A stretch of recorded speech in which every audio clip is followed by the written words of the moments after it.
आदाब, नमस्कार, अस्सलाम वालेकुम नाजरीन। पल पल न्यूज के न्यूज रूम से मैं हूं आपके साथ नदीम अकरम। दोस्तों, दुनिया की नजरें जो हैं वो टर्की के चुनाव पर टिकी हुई थी और अब टर्की के चुनाव के नतीजे जो हैं वो लोगों के सामने आ चुके हैं, जहां रसब तैयब अर्दोगान मौजूदा राष्ट्रपति तुर्की के वो 0.65% से अपनी बहुमत साबित करने में चूक गए हैं। तो वहीं अब नतीजा यह निकला है कि कोई भी अपने बहुमत को साबित नहीं कर पाया है। उन्हीं के विपक्ष में खड़े प्रतिद्वंदी जो हैं वो महज 45% वोट ही हासिल कर पाए।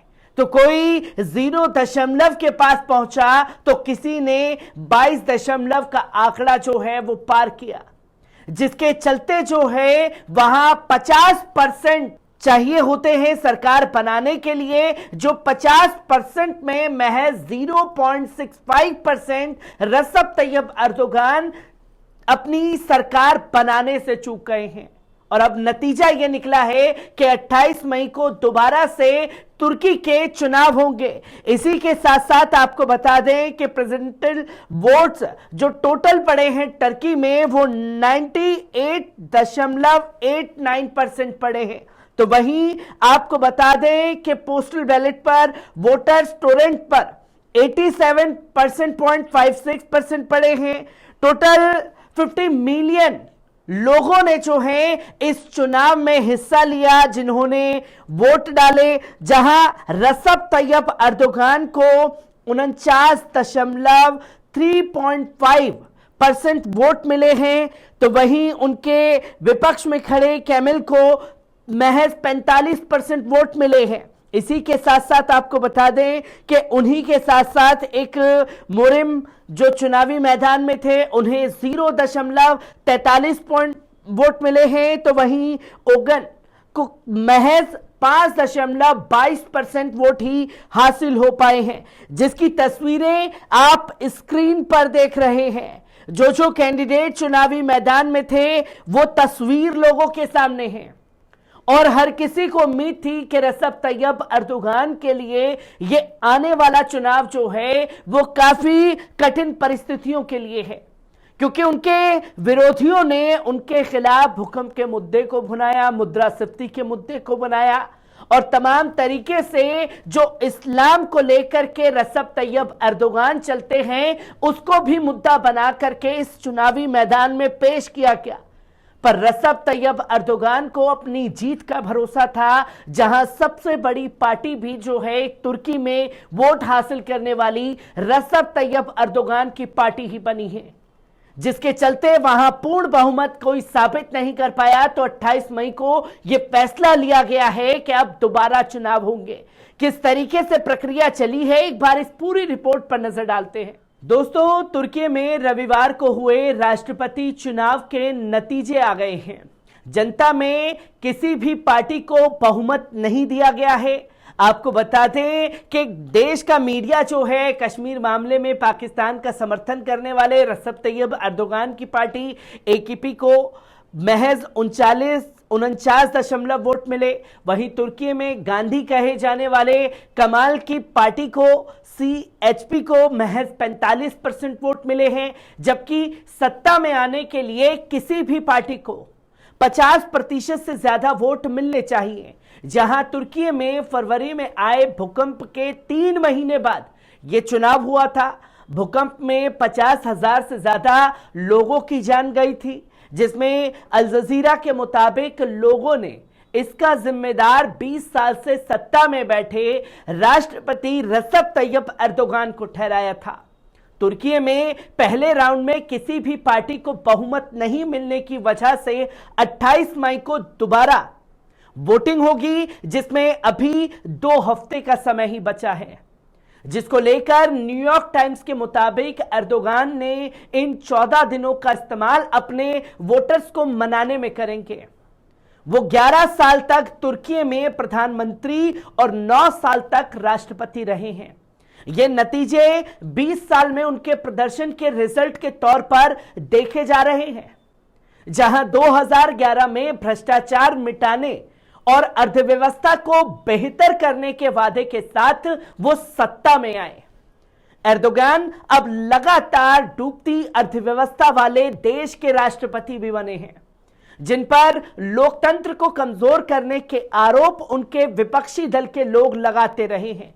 नतीजों से पहले दोनों पार्टियों ने जीत का दावा भी किया था, जहां एर्दोगान ने समर्थकों से कहा, मतदान पेटियों की हिफाजत करें और उन पर नजर रखें, हमें नतीजों का इंतजार है।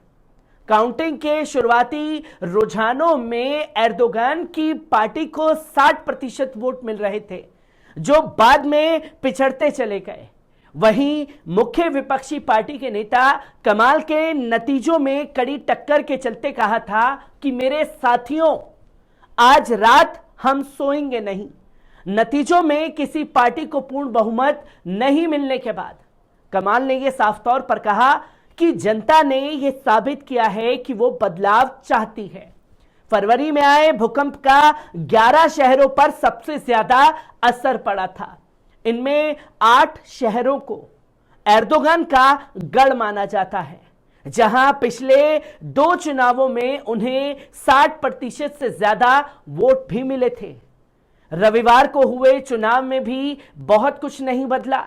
8 में से 5 शहरों में एर्दोगान के केवल 2 से 3% वोट घटे, जबकि 3 में कोई बदलाव नहीं हुआ।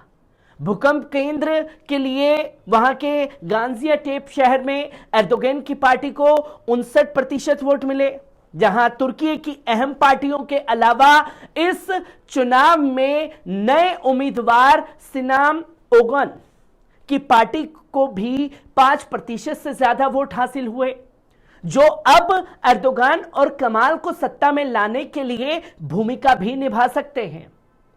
अल जजीरा के मुताबिक उन्हें दोनों मुख्य पार्टियां अपनी ओर लाने की पूरी कोशिश करेंगी। हालांकि उनके एर्दोगान की तरफ जाने की उम्मीद ज्यादा है। इसकी अहम वजह यह भी है कि वो पहले भी एर्दोगान के समर्थन वाले AK गठबंधन का हिस्सा रहे हैं। उन दूर दक्षिणपंथी होने की वजह से 2015 में नेशनलिस्ट मूवमेंट पार्टी में उन्हें बाहर कर दिया गया था।